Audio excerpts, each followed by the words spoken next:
नियम तोडणाऱ्या वाहन चालकांनो सावधान, कारण गोंदिया पोलिसांची नजर आता तुमच्या सायलेन्सवर आहे.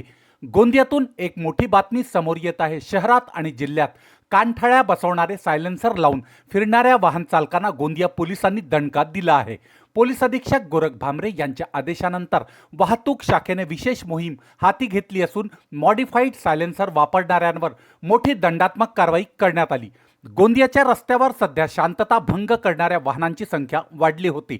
विशेषतः बुलेट आणि इतर दुचाकींना अनधिकृत सायलेन्सर लावून फटाके फोडण्याचे प्रमाण वाढल्याने नागरिक त्रस्त होते. या तक्रारीची दखल घेत गोंदिया जिल्हा वाहतूक शाखेचे प्रभारी अधिकारी नागेश भास्कर आणि त्यांच्या पथकाने ठिकठिकाणी नाकाबंदी करून तपासणी सुरू केली आहे.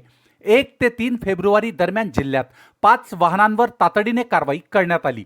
तर गेल्या वर्षभराचा आकडा पाहिला तर 89 वाहनांवर कारवाई करून तब्बल 89,000 रुपयेचा दंड वसूल करण्यात आला आहे.